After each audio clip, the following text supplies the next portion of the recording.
ബിസ്മില്ലാഹിർ റഹ്മാനിർ റഹീം. അൽഹംദുലില്ലാഹി റബ്ബിൽ ആലമീൻ. അല്ലാഹുമ്മ സ്വല്ലി അലാ സയ്യിദിനാ മുഹമ്മദിൻ വഅലാ ആലി സയ്യിദിനാ മുഹമ്മദിൻ വബാരിക് വസല്ലിം അലൈഹി. റബ്ബന ഗ്ഫിർ ലനാ വലി വാലിദീനാ വലി അസാതീദിനാ വലി മുസന്നിഫി ഹാദൽ കിതാബി വലി ശുറാഹിഹി വലി മുഹശ്ശിഹി. اللهم انفعنا بهم وبعلومهم وبأسرارهم وبأنوارهم في الدنيا والآخرة. إن أصدق الحديث كتاب الله وخير الهدي هدي محمد صلى الله عليه وسلم وشر الأمور محدثاتها وكل محدثة بدعة وكل بدعة ضلالة وكل ضلالة في النار. وبالسند المتصل إلى الإمام الحافظ المتقن الحجة أمير المؤمنين في الحديث أبي عبد الله محمد بن إسماعيل بن إبراهيم بن بردزبة الجعفي البخاري رحمة الله عليه ونفعنا به وبعلومه وبأسراره وبأنواره في الدنيا والآخرة. قال: باب കൈഫ കാന ബദഉൽ വഹ്യി ഇലാ റസൂലില്ലാഹി സ്വല്ലല്ലാഹു അലൈഹി വസല്ലം വഖൗലില്ലാഹി അസ്സ വജല്ല ഇന്നാ ഔഹൈനാ ഇലൈക കമാ ഔഹൈനാ ഇലാ നൂഹിൻ വന്നബിയ്യീന മിൻ ബഅദി.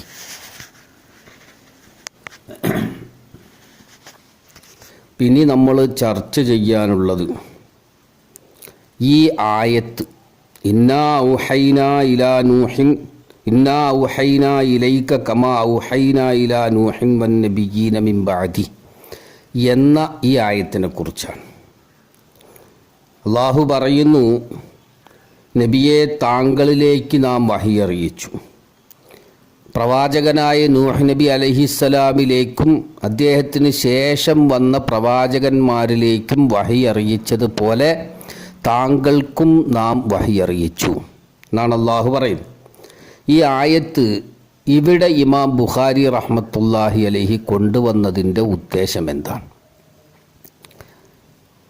ഇപ്പം നാം പറഞ്ഞു, തർജുമ കൊണ്ട് കൈഫക്കാന ബദുഉൽ വഹ്യി ഇലാ റസൂലില്ലാഹി സ്വല്ലല്ലാഹു അലൈഹി വസല്ലം എന്ന തർജുമയിലൂടെ ഇമാം ബുഖാരി റഹ്മത്തുള്ളാഹി അലൈഹി ഉദ്ദേശിക്കുന്നത് വഹയിൻ്റെ അളമത്തും അതിൻ്റെ അഹമ്മിയത്തും വിശദീകരിക്കലാണ് എന്ന് നാം നേരത്തെ പറഞ്ഞു.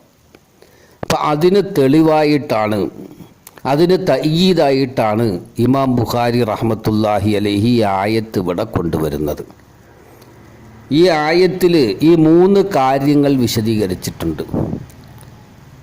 മൂഹി ആരാണ്, മൂഹ ഇലൈഹി ആരാണ്, വാസിത്ത ആരാണ് എന്ന വിശദീകരണമാണ് ഈ ആയത്തിലുള്ളത്.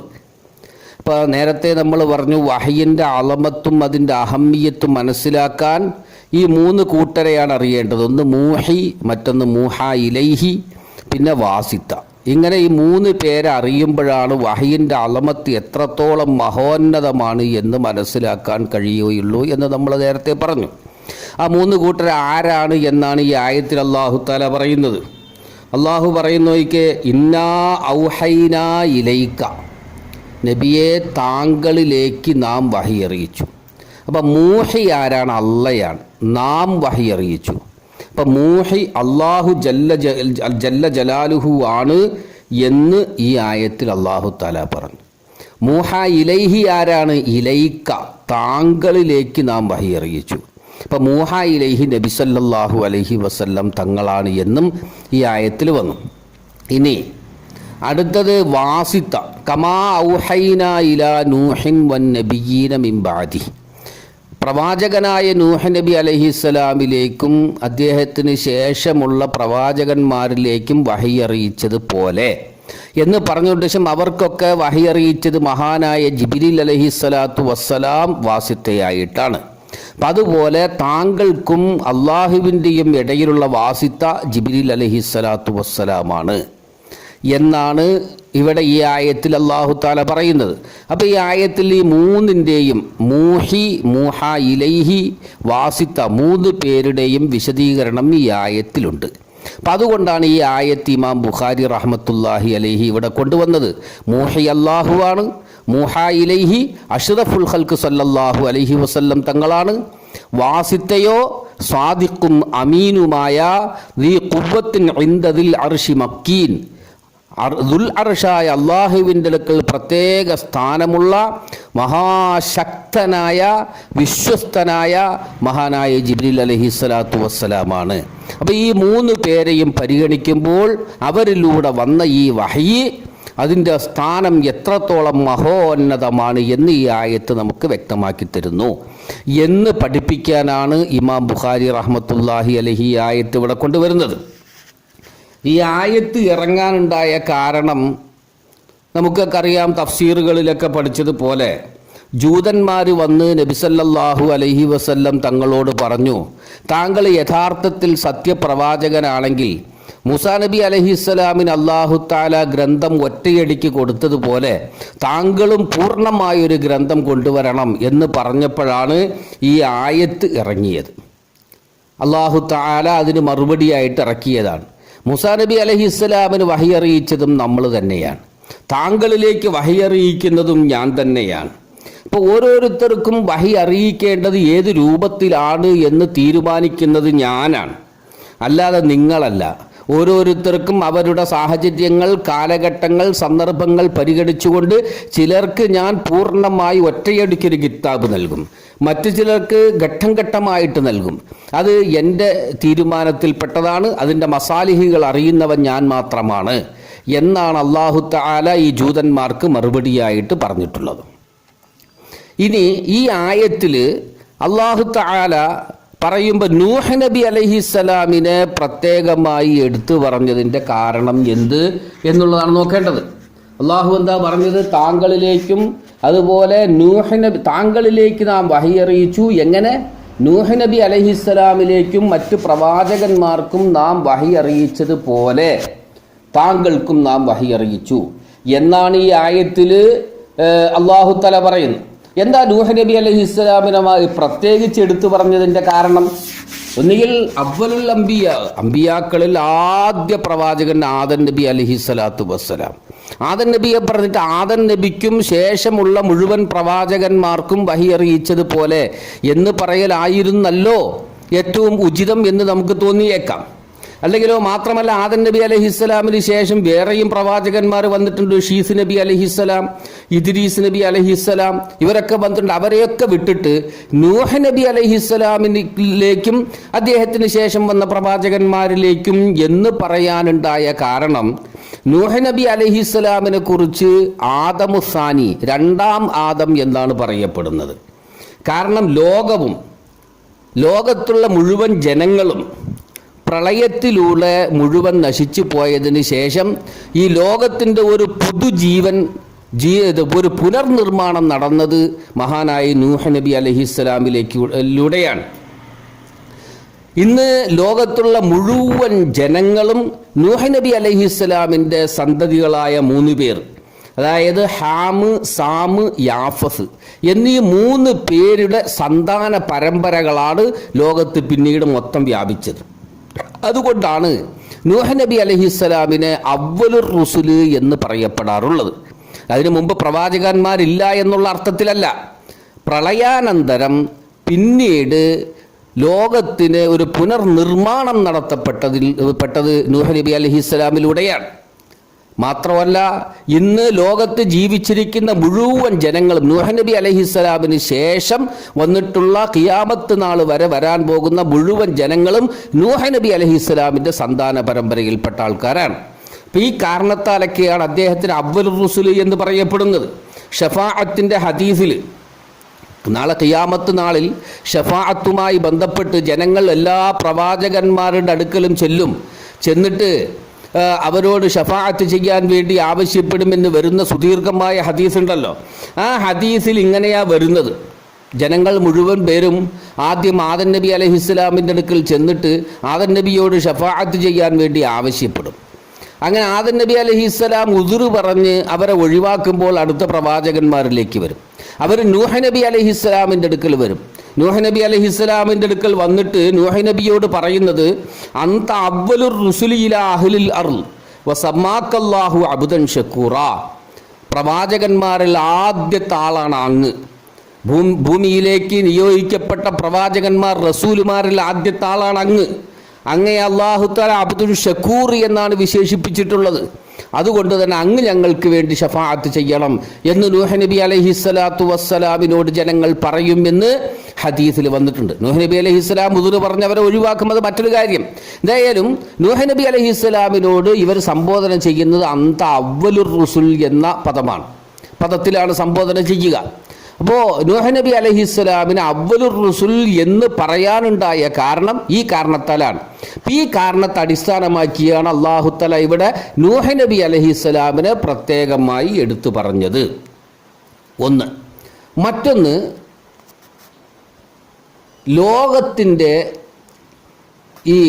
ലോകത്തിന് അതിൻ്റെ പ്രായത്തെ പരിഗണിച്ച് 3 ഘട്ടമായിട്ട് നമുക്ക് തിരിക്കാൻ കഴിയും. ഒന്ന്, തുഫൂലിയത്തിൻ്റെ കാലഘട്ടം, ചെറുപ്രായം, കുട്ടിപ്രായം. ആദം നബി അലൈഹിസ്സലാം മുതൽ നൂഹ് നബി അലൈഹിസ്സലാമിൻ്റെ കാലഘട്ടം വരെ ഈ ലോകം ആലമിൻ്റെ പ്രായം കുട്ടിപ്രായമാണ്, തുഫൂലിയത്തിൻ്റെ പ്രായമാണ്. നൂഹ് നബി അലൈഹിസ്സലാം മുതൽ ഇബ്രാഹിം നബി അലൈഹിസ്സലാം വരെ ലോകത്തിൻ്റെ ഷബാബിൻ്റെ യുവത്വത്തിൻ്റെ കാലഘട്ടമാണ്. ഇബ്രാഹിം നബി അലൈഹിസ്സലാമിൻ്റെ കാലഘട്ടം മുതൽ നബി സല്ലല്ലാഹു അലൈഹി വസല്ലം തങ്ങളുടെ കാലഘട്ടം വരെ മധ്യവയസ്കതയുടെ കാലഘട്ടമാണ്, കഹൂലിയത്തിൻ്റെ കാലഘട്ടമാണ്, കഹിലിൻ്റെ കാലഘട്ടമാണ്. അവിടെ നിന്ന് അങ്ങോട്ട് പിന്നീട് നബി സല്ലല്ലാഹു അലൈഹി വസല്ലം തങ്ങൾക്ക് ശേഷം മുതൽ ഖിയാമത്ത് നാൾ വരെ ഷൈഖൂഖത്തിൻ്റെ കാലഘട്ടമാണ്. ഇങ്ങനെ 4 ഘട്ടമായിട്ട് ലോകത്തിൻ്റെ പ്രായത്തെ നമുക്ക് തിരിക്കാൻ കഴിയും. തർബിയത്തും മറ്റുമൊക്കെ നടക്കുന്നതും തർബിയത്തും തസ്കിയത്തൊക്കെ ഷബാബിൻ്റെ കാലഘട്ടത്തിലാണ് നടക്കുക, തുഫൂലിയത്തിൻ്റെ കാലഘട്ടത്തിലല്ല. ഷബാബിയത്തിൻ്റെ കാലഘട്ടം, ആ യുവത്വ കാലഘട്ടം നൂഹ് നബി അലൈഹിസ്സലാമിൻ്റെ കാലം മുതലാണ് തുടങ്ങുന്നത്. അതുകൊണ്ടാണ് തർബിയത്തിൻ്റെയും തസ്കിയത്തിൻ്റെയും തശ്രീഇൻ്റെയും പ്രവാചകനായിട്ട് വന്നവരിൽ ആദ്യ പ്രവാചകൻ നൂഹ് നബി അലൈഹിസ്സലാമാണ്. തശ്രീഇ, നിയമവ്യവസ്ഥകൾ, അതുപോലെ തർബിയത്തും തസ്കിയത്തും അങ്ങനെ തുടങ്ങിയുള്ളവകൾ, ഇവകൾക്കൊക്കെ ആദ്യമായി വന്നത് മഹാനായ നൂഹ് നബി അലൈഹിസ്സലാമാണ്. അതുകൊണ്ടാണ് നൂഹ് നബി അലൈഹിസ്സലാമിനെ പ്രത്യേകമായി ഇവിടെ എടുത്തു പറഞ്ഞത്. മാത്രമല്ല നബി സല്ലല്ലാഹു അലൈഹി വസല്ലം തങ്ങളിലേക്കുള്ള വഹി, അതിന് ആദം നബി അലൈഹിസ്സലാമിലേക്കുള്ള വഹയിനോടോ അല്ലെങ്കിൽ ഇദ്രീസ് നബി അലൈഹിസ്സലാമിലേക്കുള്ള വഹയിനോടോ ഷീസ് നബി അലൈഹിസ്സലാമിലേക്കുള്ള വഹയിനോടോ തശ്ബീഹ് ചെയ്യാൻ കഴിയില്ല. കാരണം അവിടെ തശ്രീഇ ഇല്ലായിരുന്നു, ഉപദേശങ്ങളും കുറേ നിർദ്ദേശങ്ങളും ഇതൊക്കെ തന്നെ ശറഇല്ലായിരുന്നു. തശ്രീഇ, നിയമ സംഹിതകളും മറ്റുമൊക്കെ ഉണ്ടായിരുന്നത് നൂഹ് നബി അലൈഹിസ്സലാം മുതലാണ്. അപ്പോൾ നൂഹ് നബി അലൈഹിസ്സലാമിലേക്കുള്ള വഹയിനോടെ നബി സല്ലല്ലാഹു അലൈഹി വസല്ലം തങ്ങളിലേക്കുള്ള വഹയിനെ തശ്ബീഹ് ചെയ്യാൻ കഴിയുകയുള്ളൂ. അതുകൊണ്ടാണ് അപ്പോഴേ ആ തശ്ബീഹ് പൂർണ്ണമാകുകയുള്ളൂ. അതുകൊണ്ടാണ് അല്ലാഹു തആല ഇവിടെ നൂഹ് നബി അലൈഹിസ്സലാമിനെ പ്രത്യേകം പരാമർശിച്ചിട്ടുള്ളത്. ഇനി നമ്മൾ ഹദീസ് തുടങ്ങുകയാണ്. വബിസ്സനദിൽ മുത്തസിലിൽ ഇമാമിൽ ഹാഫിദിൽ മുത്തഖിനിൽ ഹുജ്ജത്തി അമീറുൽ മുഅ്മിനീന ഫിൽ ഹദീസ് അബി അബ്ദില്ലാഹി മുഹമ്മദ് ബിൻ ഇസ്മാഈൽ ബിൻ ഇബ്രാഹിം ബിൻ മുഗീറത്ത് ബിൻ ബർദിസ്ബത്ത് ജുഅഫിൽ ബുഖാരി റഹ്മത്തുള്ളാഹി അലൈഹി വനഫഅനാ ബിഹി വബി ഉലൂമിഹി വബി അസ്റാരിഹി വബി അൻവാരിഹി ഫിദ്ദുനിയ വൽ ആഖിറ ഖാല ഹദ്ദസനൽ ഹുമൈദിയു ഖാല ഹദ്ദസനാ സുഫിയാനു ഖാല ഹദ്ദസനാ യഹ്യ ബിൻ സഈദ് അൽ അൻസാരിയു ഖാല അഖ്ബറനി മുഹമ്മദ് ബിൻ ഇബ്രാഹിം അത്തൈമിയു അന്നഹു സമിഅ അൽഖമത ബിൻ വഖാസ് അൽ-ലൈസിയ യഖൂലു റളിയല്ലാഹു അൻഹു വഅൻഹും യഖൂലു സമിഅതു ഉമർ ബിൻ അൽ-ഖത്താബ് റളിയല്ലാഹു അൻഹു അലൽ മിൻബരി യഖൂൽ സമിഅതു റസൂലല്ലാഹി സ്വല്ലല്ലാഹു അലൈഹി വസല്ലം യഖൂലു ഇന്നമൽ അഅമാലു ബിന്നിയാത്ത് വഇന്നമാ ലിംറിഇൻ മാ നവ ഫമൻ കാനത് ഹിജ്റതുഹു ഇലാ ദുനിയാ യുസീബുഹാ ഔ ഇലാ ഇംറഅത്തിൻ യൻകിഹുഹാ ഫഹിജ്റതുഹു ഇലാ മാ ഹാജറ ഇലൈഹി സദഖ റസൂലുള്ളാഹി സ്വല്ലല്ലാഹു അലൈഹി വസല്ലം. ഇവിടെ ഈ ഹദീസിൽ നമ്മൾ 7 വിഷയങ്ങളെക്കുറിച്ചാണ് പ്രധാനമായി ചർച്ച ചെയ്യുന്നത്. 7 അല്ല, അതിൽ കൂടുതൽ വിഷയങ്ങൾ ഇവിടെ ചർച്ചയിൽ വരുമെങ്കിലും പ്രധാനമായി 7 വിഷയങ്ങളാണ് ഈ ഹദീസിൽ നമ്മൾ ചർച്ച ചെയ്യുന്നത്. ആദ്യം ഈ ഹദീസിൻ്റെ സനദിനെ കുറിച്ചുള്ള ചെറിയ ഒരു വിവരണം, റാവികളെക്കുറിച്ച്.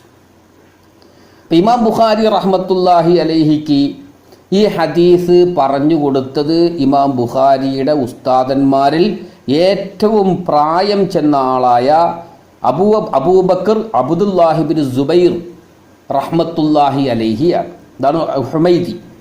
അബൂബക്കർ അബ്ദുല്ലാഹിബിൻ സുബൈറിനിൽ ഹുമൈദി. അദ്ദേഹം ഖുറൈശിയാണ്. ബനു അസദ് ബിൻ അബ്ദുൽ ഉസ്സ ഗോത്രത്തിൽപ്പെട്ട ആളാണ്.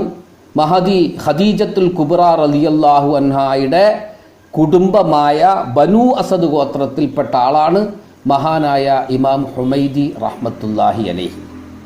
അദ്ദേഹത്തിന് ഈ ഹദീസ് പറഞ്ഞു കൊടുക്കുന്നത് സുഫിയാൻ ഇബ്നു ഉയൈന റഹ്മത്തുല്ലാഹി അലൈഹിയാണ്. കൂഫയിലെ മഹാപണ്ഡിതനാണ് അദ്ദേഹം. ഹദീസിൻ്റെ മഹാപണ്ഡിതനാണ്. ഇമാം മാലിക് റഹ്മത്തുല്ലാഹി അലൈഹിയുടെ സമകാലികനാണ്. ഇമാം മാലിക് റഹ്മത്തുല്ലാഹി അലൈഹിയുടെ മിക്ക ഉസ്താദന്മാരിൽ നിന്നും ഇദ്ദേഹവും ഹദീസ് കേട്ടിട്ടുണ്ട്. അപ്പോൾ ഉസ്താദന്മാരുമായിട്ടുള്ള മുഷാറക്കത്തിൽ ഇമാം മാലിക് റഹ്മത്തുല്ലാഹിയോട് ഒരുപാട് ഷെയ്ഖന്മാരുടെ മുഷാറക്കത്തായിട്ടുണ്ട്. ഏകദേശം 70ഓളം താബിഈങ്ങളിൽ നിന്നും ഇദ്ദേഹം ഹദീസ് കേട്ടിട്ടുണ്ട് എന്ന് പറയപ്പെടുന്നു.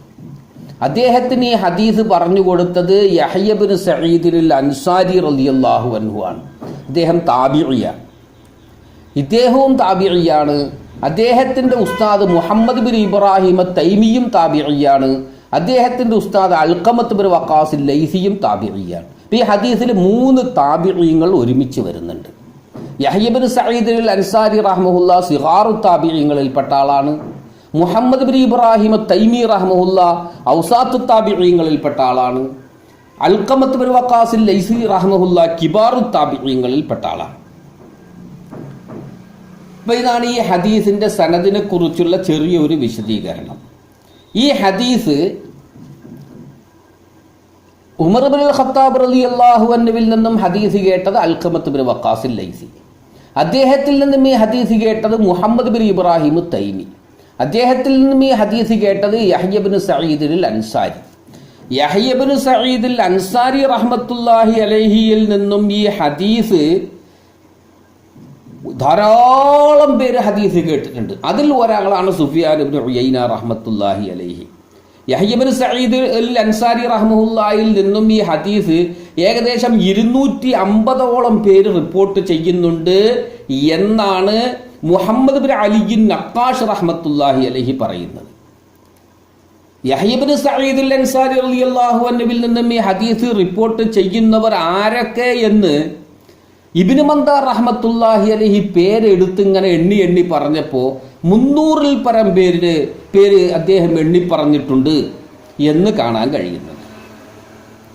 ഹാഫിദ് അബു ഇസ്മായിൽ അൻസാരി റഹ്മത്തുല്ലാഹി അലൈഹി പറയുന്നു, യഹ്യ ഇബ്നു സഈദ് അൻസാരി റഹ്മത്തുല്ലാഹി അലൈഹിയിൽ നിന്നും ഈ ഹദീസ് റിപ്പോർട്ട് ചെയ്തവരുടെ പേരുകൾ ഞാൻ 700ഓളം പേരുടെ പേര് ഞാൻ എഴുതി വെച്ചിട്ടുണ്ട്. അപ്പോൾ യഹ്യ ഇബ്നു സഈദ് അൻസാരി റഹ്മത്തുല്ലാഹി അലൈഹിയിൽ നിന്നും ഈ ഹദീസ് 100 കണക്കിന് പേർ റിപ്പോർട്ട് ചെയ്തിട്ടുണ്ട്. അദ്ദേഹത്തിൽ നിന്നും അവരിൽ നിന്നും 100 കണക്കിന് ആയിരക്കണക്കിന് പേർ, അവരിൽ നിന്നും ആയിരക്കണക്കിന് പേർ, അങ്ങനെ ഈ ഹദീസ് മഷ്ഹൂറായി വരികയും ചെയ്തു. അപ്പം ഹദീസിൻ്റെ ഹുക്കുമ് മഷ്ഹൂറായ ഹദീസാണ്. മുത്തവാത്തിർ എന്ന് പറയാൻ പറ്റൂല. കാരണം മുത്തവാത്തിർ എന്ന് പറയണമെങ്കിൽ അവിടെ നബി സല്ലല്ലാഹു അലൈഹി വസല്ലം തങ്ങൾ മുതൽ 100 ധാരാളം പേര്, അവരിൽ നിന്നും ധാരാളം പേര്, അവരിൽ നിന്നും ധാരാളം പേര് എന്നിങ്ങനെ വരണം. പക്ഷെ അങ്ങനെയല്ല വന്നിട്ടുള്ളത്.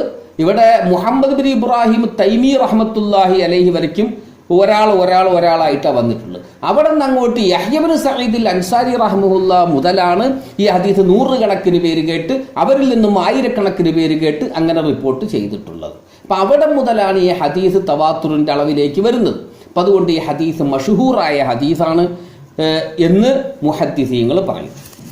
ഇത് ഒന്നാമത്തത്. ഇനി രണ്ടാമത് കാര്യം, ഇപ്പം സനദിനെ കുറിച്ചുള്ള ഒരു കാര്യമാണ് ഇപ്പോൾ നമ്മൾ പറഞ്ഞത്. ഇനി ഈ ഹദീസിൽ നമ്മൾ ചർച്ച ചെയ്യാനുള്ള മറ്റൊരു കാര്യം ഈ ഹദീസിൻ്റെ സ്ഥാനം, ഈ ഹദീസിൻ്റെ ഫളായിലാണ്.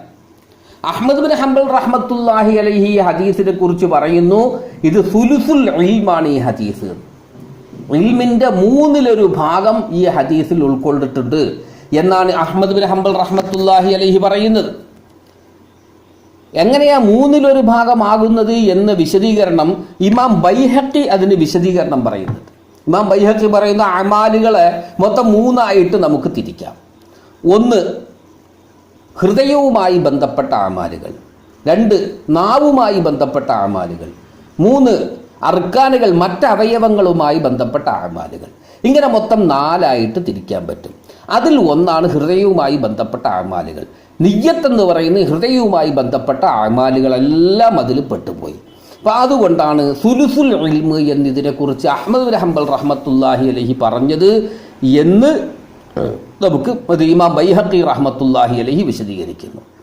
ഇമാം ഷാഫിഈ റഹ്മത്തുള്ളാഹി അലൈഹി ഹദീസിനെ കുറിച്ച് പറയുന്നത് യദ്ഖുലു ഫീഹി നിസ്ഫുൽ ഇൽമ്, ഇൽമിൻ്റെ പാതി ഈ ഹദീസിൽ ഉൾക്കൊണ്ടുപോയി, ഈ ഹദീസിൽ പറയപ്പെട്ട് കഴിഞ്ഞു എന്നാണ് ഇമാം ഷാഫിഈ റഹ്മത്തുള്ളാഹി അലൈഹി പറയുന്നത്.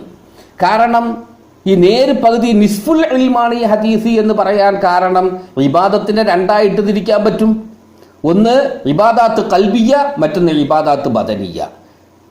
ഇബാദാത്ത് ഖൽബിയയാണ് നിയ്യത്ത്. അപ്പോൾ അത് പകുതിയാണ്, ഇബാദത്തിൻ്റെ പകുതിയാണ് ഇവിടെ ഇതിൽ വരുന്നത്. അതുകൊണ്ടാണ് ഇൽമിൻ്റെ നിസ്ഫുൽ ഇൽമാണ് ഈ ഹദീസ് എന്ന് ഇമാം ഷാഫിഈ റഹ്മത്തുള്ളാഹി അലൈഹി പറഞ്ഞിട്ടുള്ളത്. ഇത് 2ാമത്തെ കാര്യം. ഇത് 3ാമത് ഈ ഹദീസുമായി ബന്ധപ്പെട്ട് നാം ചർച്ച ചെയ്യാനുള്ളത്, ഈ ഹദീസ് നബി സല്ലല്ലാഹു അലൈഹി വസല്ലം തങ്ങൾ പറയാനുണ്ടായ കാരണം എന്താണ്? ഇതിന് ഷഅ്നുൽ വുറൂദ് എന്ന് പറയും, ഹദീസ് പറയാനുണ്ടായ കാരണം. ആദ്യം നമുക്ക് ഹദീസിൻ്റെ അർത്ഥം ഒന്ന് നോക്കാം, എന്നിട്ട് എന്ത് ചെയ്യാം, ഷഅ്നുൽ വുറൂദ് പറയാം. ഉമർ ഇബ്നുൽ ഖത്താബ് അൽഖമത്ത് ഇബ്നു വഖാസ് ലൈസി റഹ്മത്തുള്ളാഹി അലൈഹി പറയുന്നു, ഉമർ ഇബ്നുൽ ഖത്താബ് റളിയല്ലാഹു അൻഹു മിമ്പറിന്റെ മുകളിൽ നിന്ന് പറയുന്നത് ഞാൻ കേട്ടു. എന്താ ഉമർ റളിയല്ലാഹു അൻഹു പറഞ്ഞത്? സമിഅ്തു റസൂലല്ലാഹി സ്വല്ലല്ലാഹു അലൈഹി വസല്ലം യഖൂലു, നബി സല്ലല്ലാഹു അലൈഹി വസല്ലം തങ്ങൾ പറയുന്നത് ഞാൻ കേട്ടു, ഇന്നമൽ അഅമാലു ബിന്നിയ്യാത്ത്, അമലുകൾ നിയ്യത്തിന്റെ അടിസ്ഥാനത്തിലാണ് പരിഗണിക്കപ്പെടുന്നത്. വ ഇന്നമാ ലിംരിഇൻ മാനവ, ഓരോരുത്തർക്കും അവർ നിയ്യത്ത് ചെയ്തത് എന്താണോ അതാണ് ലഭിക്കുക. ഫമൻ കാനത്ത് ഹിജ്റത്തുഹു ഇലാ ദുനിയ, ആരുടെയെങ്കിലും ഹിജ്റ ദുനിയാവിനെ ഉദ്ദേശിച്ചുകൊണ്ടായിരുന്നു എങ്കിൽ യുസീബുഹ, ദുനിയാവ് അവർക്ക് കിട്ടും. ഔ ഇലംബ്രഅത്തിൻ, ഒരു സ്ത്രീയെ ഉദ്ദേശിച്ചുകൊണ്ടാണ് ഹിജ്റ ചെയ്തതെങ്കിൽ യൻകിഹുഹ, ആ സ്ത്രീയെ അവൻ നിക്കാഹ് ചെയ്യും. ചുരുക്കി പറഞ്ഞാൽ ഫഹിജ്റത്തുഹു ഇലാമാ ഹാജറ ഇലൈഹി, അവൻ്റെ ഹിജ്റ ഏതൊന്നിലേക്കാണോ ഏതൊന്നിനെ ലക്ഷ്യമാക്കിയാണോ അവൻ ഹിജ്റ ചെയ്തത് അത് അവന് കരസ്ഥമാകും, അങ്ങോട്ടായി പരിഗണിക്കപ്പെടും, അങ്ങോട്ടായിട്ട് അത് ഇഅ്തിബാർ ചെയ്യപ്പെടും. ഇതാണ് ഇപ്പോൾ ഈ ഹദീസിൻ്റെ അർത്ഥം. ഇവിടെ ഇങ്ങനെ ഒരു ഹദീസ് മഹാനായ നബി സല്ലല്ലാഹു അലൈഹി വസല്ലം തങ്ങൾ പറയാനുണ്ടായ കാരണം എന്താണ് എന്ന് നോക്കുമ്പോൾ ഇമാം തബറാനി സഹീഹായ സനദോടുകൂടി റിപ്പോർട്ട് ചെയ്യുന്നു അബ്ദുല്ലാഹി ബിൻ മസ്ഊദ് റളിയല്ലാഹു അൻഹുവിൽ നിന്നും. അബ്ദുല്ലാഹി ബിൻ മസ്ഊദ് റളിയല്ലാഹു അൻഹു പറയുന്നു, കാനഫീനാ റജുലുൻ ഖതബ ഇംറഅതൻ യുഖാലു ലഹാ ഉമ്മു ഖൈസ്. ഇബ്നു മസ്ഊദ് റളിയല്ലാഹു അൻഹു പറയുന്നു, ഞങ്ങളിൽ ഒരാളുണ്ടായിരുന്നു, ഞങ്ങളുടെ കൂട്ടത്തിൽ ഒരാളുണ്ടായിരുന്നു, ഒരു മുസ്ലിമായ സഹോദരൻ ഉണ്ടായിരുന്നു. അദ്ദേഹം ഒരു സ്ത്രീയെ കല്യാണം ആലോചിച്ചു. ആ സ്ത്രീയുടെ പേര് ഉമ്മു ഖൈസ് എന്നാണ്. അപ്പോൾ ഉമ്മു ഖൈസ് എന്ന് പേരുള്ള ഒരു സ്ത്രീയെ ഞങ്ങളിൽ ഒരാൾ കല്യാണം ആലോചിച്ചു. ഫാബത്ത് അൻ തതസവ്വജഹു ഹത്താ യുഹാജിറ. അപ്പോൾ ആ ഉമ്മു ഖൈസ് പറഞ്ഞു, താങ്കളെ ഞാൻ കല്യാണം താങ്കളെ ഞാൻ നിക്കാഹ് ചെയ്യുന്നതിന്, താങ്കൾ എന്നെ നിക്കാഹ് ചെയ്യുന്നതിന് ഞാൻ സമ്മതിക്കണമെങ്കിൽ, താങ്കളെ ഞാൻ നിക്കാഹ് ചെയ്യണമെങ്കിൽ ഒരു നിബന്ധനയുണ്ട്. എന്താ നിബന്ധന? താങ്കൾ എന്നോടൊപ്പം മദീനയിലേക്ക് ഹിജ്റ ചെയ്യണം. അപ്പം ഹിജ്റ ചെയ്യുകയാണെങ്കിൽ ഞാൻ ഇൻഷാ അല്ലാഹ് താങ്കളുടെ ഈ ആലോചന ഞാൻ സ്വീകരിക്കുകയും എന്നെ താങ്കൾക്ക് നിക്കാഹ് ചെയ്യുകയും ചെയ്യാം എന്നിങ്ങനെ ആ സ്ത്രീ ഉമ്മു ഖൈസ് റളിയല്ലാഹു അൻഹ നിബന്ധന വെച്ചു. അങ്ങനെ അദ്ദേഹം ആ നിബന്ധന സ്വീകരിക്കുകയും ഫഹാജറ, അദ്ദേഹം ഉമ്മു ഖൈസിനോടൊപ്പം ഹിജ്റ ചെയ്തു. അങ്ങനെ മദീനയിലെത്തി. ഫതസവ്വജഹ, അങ്ങനെ ആ നിബന്ധന പാലിച്ചതിൻ്റെ അടിസ്ഥാനത്തിൽ ആ സഹാബി ഉമ്മു ഖൈസ് റളിയല്ലാഹു അൻഹയെ നിക്കാഹ് ചെയ്തു. ഇബ്നു മസ്ഊദ് റളിയല്ലാഹു അൻഹു പറയുന്നു, ഫകുന്നാ നുസമ്മീഹി മുഹാജിറ ഉമ്മി ഖൈസ്. പിന്നീട് ഞങ്ങൾ പറയുമ്പോൾ അദ്ദേഹത്തിനെ കുറിച്ച് പറയുമ്പോൾ അദ്ദേഹത്തിന് മുഹാജിർ ഉമ്മു ഖൈസ്, ഉമ്മു ഖൈസിന് വേണ്ടി ഹിജ്റ ചെയ്ത ആൾ, ഉമ്മു ഖൈസിന് വേണ്ടി ഹിജ്റ ചെയ്ത ആൾ എന്ന് ഞങ്ങൾ പറയുമായിരുന്നു എന്നിങ്ങനെ ഇമാം തബറാനി റിപ്പോർട്ട് ചെയ്ത ഹദീസിൽ വരുന്നുണ്ട്. അപ്പം ഈ സംഭവത്തോട് ഇതിനെ ആസ്പദമാക്കിയാണ് നബി സല്ലല്ലാഹു അലൈഹി വസല്ലം തങ്ങൾ ഈ ഹദീസ് പറഞ്ഞത് എന്ന് നമുക്ക് മനസ്സിലാക്കാൻ കഴിയുന്നുണ്ട്. ഇവിടെ ഒരു ചോദ്യം വരും, ഒരു സഹാബി ഏറ്റവും ഉന്നതമായ പ്രവർത്തനമാകുന്ന ഹിജ്റ എന്ന് പറയുന്നത് വളരെ അഫ്ളലായ വളരെ ശ്രേഷ്ഠമായ ഒരു അമലാണ്. ഈ അമലിനെ ഒരു പെണ്ണിന് വേണ്ടി ആ അമല് ചെയ്തു എന്ന് നമ്മൾ പറയുമ്പോൾ അത് വളരെ മോശമാണല്ലോ, അതൊരു സഹാബിയിൽ നിന്നും അങ്ങനെ ഉണ്ടാകാവോ എന്നൊക്കെ ഒരു ചോദ്യം വരും. അതിനുള്ള മറുപടി, പെണ്ണിന് വേണ്ടി മാത്രം ഹിജ്റ ചെയ്തു എന്ന് വരികയാണെങ്കിലാണ് ആ പറഞ്ഞ സംശയമൊക്കെ വരുന്നത്. ഈ സഹാബിയെ സംബന്ധിച്ചിടത്തോളം അദ്ദേഹം ഹിജ്റ ചെയ്ത് അള്ളാഹുവിന് വേണ്ടി തന്നെയായിരുന്നു, അള്ളാഹുവിൻ്റെ പൊരുത്തത്തിന് വേണ്ടി മാത്രമായി തന്നെയായിരുന്നു. അതിനോടൊപ്പം ഈ സ്ത്രീയെ കല്യാണം കഴിക്കുക എന്നുള്ള നിയ്യത്ത് കൂടെ കൂട്ടിച്ചേർത്തു. അപ്പം അദ്ദേഹം എന്ത് ചെയ്തു? 2 നിയ്യത്ത് അദ്ദേഹത്തിനുണ്ടായിരുന്നു, അത്രയേ ഉള്ളൂ. ഒന്ന് അള്ളാഹുവിൻ്റെ പൊരുത്തം, അതാണ് അവ്വലും ബിദ്ദാത്ത്, അതാണ് മഖ്സൂദും ബിദ്ദാത്ത്. അതിനോടൊപ്പം ഉമ്മു ഖൈസിനെ കല്യാണം കഴിക്കുക എന്നുള്ള നിയ്യത്തും കൂടെ ചേർന്നുണ്ടായിരുന്നു എന്നാണ് ഈ പറഞ്ഞതിൻ്റെ അർത്ഥം. അപ്പൊ പിന്നെ നബി സല്ലല്ലാഹു അലൈഹി വസല്ലം അദ്ദേഹത്തിന് ആക്ഷേപിക്കേണ്ട ആവശ്യമില്ലല്ലോ, അദ്ദേഹത്തിന് താരീൽ ചെയ്തുകൊണ്ട് ഇങ്ങനെ പറയേണ്ട ആവശ്യമില്ലല്ലോ എന്ന് വരും. അതെ, സ്വഹാബത്തിനെ സംബന്ധിച്ചിടത്തോളം അവരുടെ ആ ഉന്നത സ്ഥാനത്തെ പരിഗണിക്കുമ്പോൾ അവിടെ വെറും അള്ളാഹുവിന് വേണ്ടി മാത്രമാകലമായിരുന്നു, അതിനോടൊപ്പം വേറെ ഒരു ഉദ്ദേശവും ചേർക്കാൻ പാടില്ലായിരുന്നു എന്ന് ഉണർത്താൻ വേണ്ടി നബി സല്ലല്ലാഹു അലൈഹി വസല്ലം ഇത് തങ്ങൾ പറഞ്ഞേ ഉള്ളൂ. ചുരുക്കി പറഞ്ഞാൽ ആ സ്വഹാബിയുടെ ഭാഗത്തുനിന്ന് വന്നതെന്താണ്? ഖിലാഫുൽ ഔല, നല്ലതിന് വിരുദ്ധമായ ഒരു പ്രവർത്തനം വന്നു എന്നേ ഉള്ളൂ. അത് അവരുടെ ആ ഷഅനിനോട് യോജിച്ചില്ല.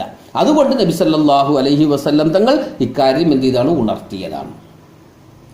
ഇനി അടുത്തത്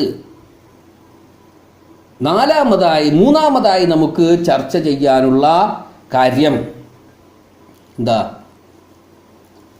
ഈ ഹദീസിൻ്റെ സനദിനെ കുറിച്ചുള്ള ചർച്ച നമ്മൾ പറഞ്ഞു. പിന്നെ അത് കഴിഞ്ഞ് ഹദീസിൻ്റെ ഫളിൽ പറഞ്ഞു 2. മൂന്നാമത് ഈ ഷഅ്നുൽ വുറൂദ്, ഹദീസ് പറയാനുണ്ടായ കാരണം, ഇത് മൂന്നാമത്തെ ചർച്ച.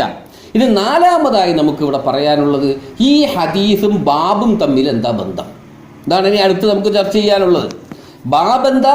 കൈഫക്കാന ബദുഉൽ വഹീ ഇലാ റസൂലില്ലാഹി സ്വല്ലല്ലാഹു അലൈഹി വസല്ലം. ഹദീസോ ഇന്നമൽ അഅമാലു ബിന്നിയാത്ത്, നിയ്യത്തിനെ കുറിച്ച്.